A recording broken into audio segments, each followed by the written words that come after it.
Mazi Nnamdi Kanu was in the court, and a lot of things happened. A lot of things happened in the court, and I would like us to listen to one of our brothers and his analysis, what he said concerning Nnamdi Kanu court case yesterday. I want us to listen to him. He has a very good analysis to this to the court case yesterday. It's our brother from Igbo area. Hello and welcome to my channel. Yeah. You know, just listen to him. This is not just about one man. It is about justice. It is about truth. It is about Nigeria. Today on Igbo Area TV, we dive deep into the courtroom. You know, Nnamdi Kanu went to court today. We want to tell you about the drama that happened, what might shake the foundation of Nigeria's legal and political system, the trial of Mazi Nnamdi Kanu. You know, it has been years since he was kidnapped from Kenya back to Nigeria in what many call an illegal, extraordinary rendition. Now, the case is back in court. And once again, the world is watching. Recently, IPOB released a powerful statement. This time, it wasn't filled with anger. This time, they appealed to something higher, the conscience of the judiciary. The statement was titled, "Justice must not be abducted. The world is watching Omotosho's court." They said, the judiciary is the last hope of the common man. We believe in the rule of law, and that is what it should be. And that is what the judiciary should be. IPOB is asking the court to rise above politics, to look at the facts, to remember that justice is not about fear or force, but about truth.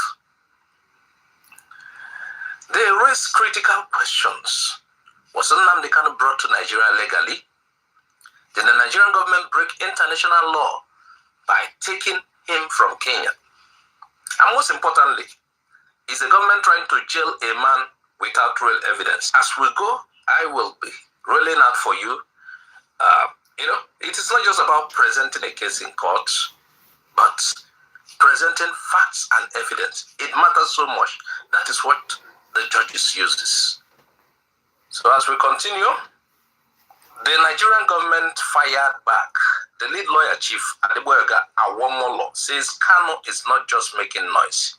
He told the Federal High Court in Abuja that Kanu's speeches on Biafra, that's on Biafra radio, were dangerous, that they inspired violence and killings, and that over 170 security agents died after those broadcasts. According to him, this is not mere boasting. This is terrorism. This is a threat to Nigeria's unity. Now, he went further to say Nnamdi Kanu proudly declared himself leader of a banned group, told his followers to go after policemen and kill them, and made Nigerians live in fear. That is what he said. So he urged the judge to reject Kanu's attempt to walk free and force him to enter defense. Now, here is where the case starts to shake. Kanu's lawyers, the respected senior advocate of Nigeria, Kanu Agabi, stood up and asked a very simple question. You know, just like I told you earlier, it is not just saying Nnamdi Kanu did this or did that. Evidence. And look at what he asked them. After Nigerian lawyer came up, said what he said, the Nigerian judge, the ones representing Nigeria, he asked them, where is the evidence? The maturity matters here too. Where is your evidence of what you've said about Nnamdi Kanu? Like I told you, this is where the case starts to shake. Where is your evidence? Please note, not a single witness came to say Kanu incited them to violence. That is what they are saying.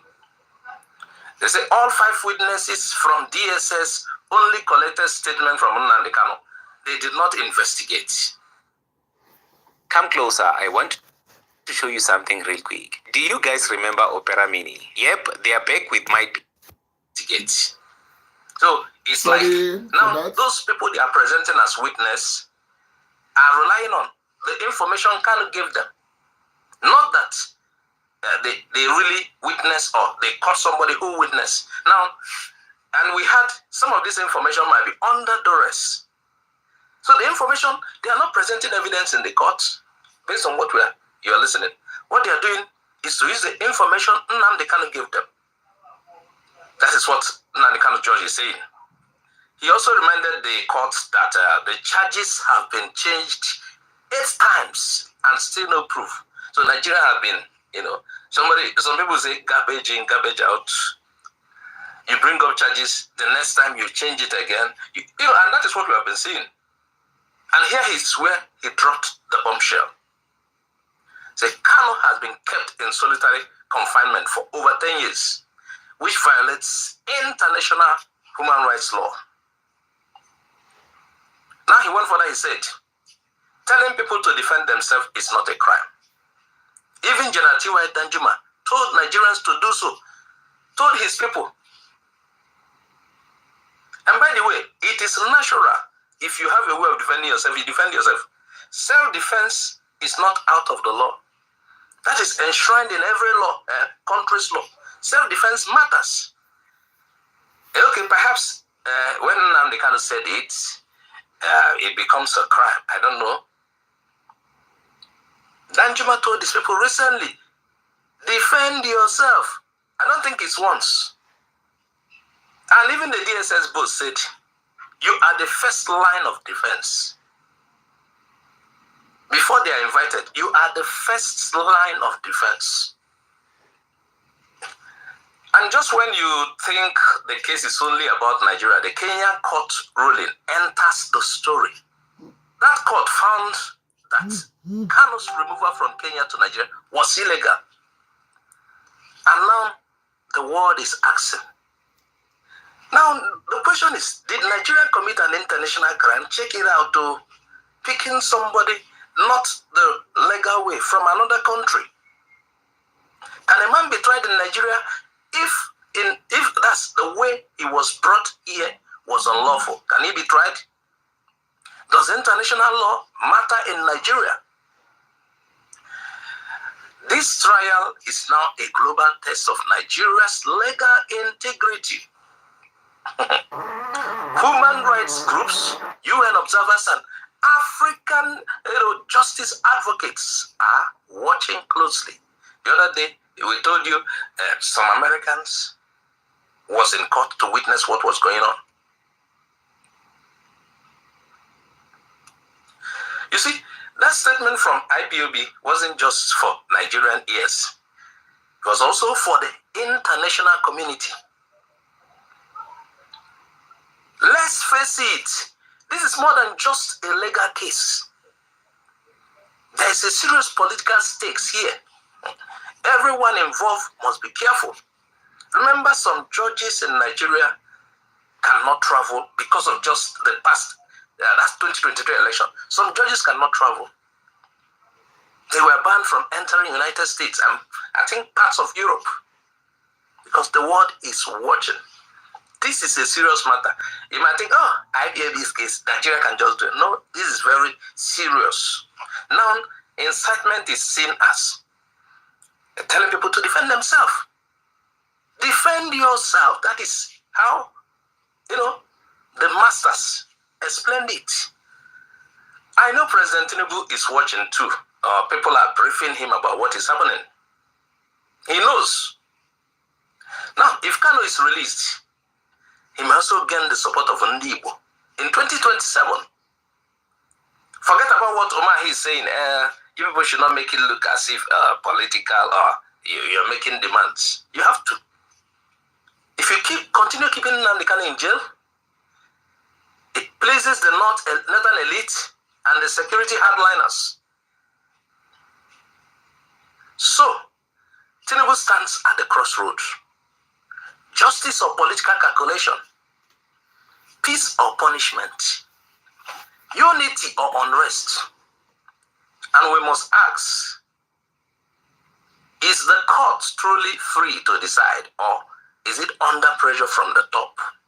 People are talking everywhere, in the southeast or Asia to Enugu, Abaton, Soka. People are watching and they are talking. Some say Kanu has suffered enough. Let him go. It will come to a point he might even need a compensation. All this while, he has been held in custody. Nigeria has not come up with something. Can you imagine at this stage, their evidences are what they had from Nnamdi Kanu. And you hear things like Boko Haram commanders being pardoned, but Kanu is in jail. Okay, tearing Nigeria down so that people will go their separate way peacefully is more deadly than people who are trying to kill off all Nigerians. The global AI market is projected to reach $1,770 billion by 2032.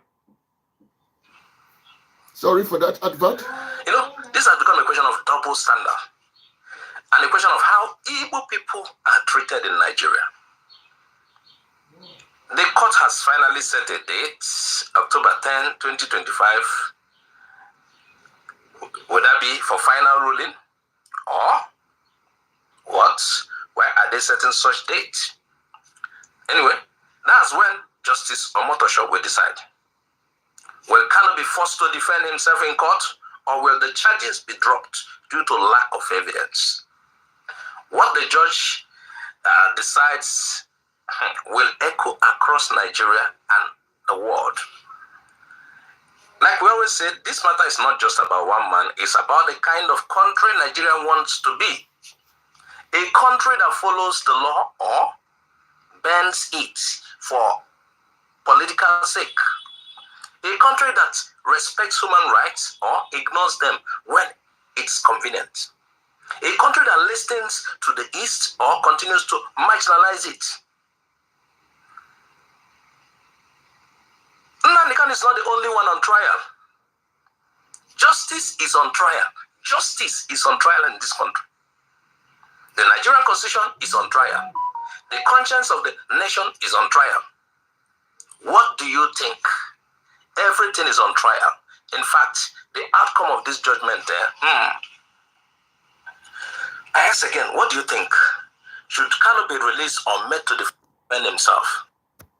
Yeah, wonderful people of Biafra, you've listened to that analysis. Mazi Nnamdi Kanu need to be released. Mazi Nnamdi Kanu need to be released to Biafrans. Let justice be done. Let justice be done. Let justice be done for the Ndibo. Let justice be done for freedom fighters. Let justice be done for activists, those who speak for the people. The government cannot speak for the people. It is the people that speak, and the government should listen. Please like and share this video. Tag the government officials you know. Tag them. Tag African Union. Tag World Health. Tag European Union. Tag Donald Trump. Tag them in this video. Thank you. Please like, share, and subscribe.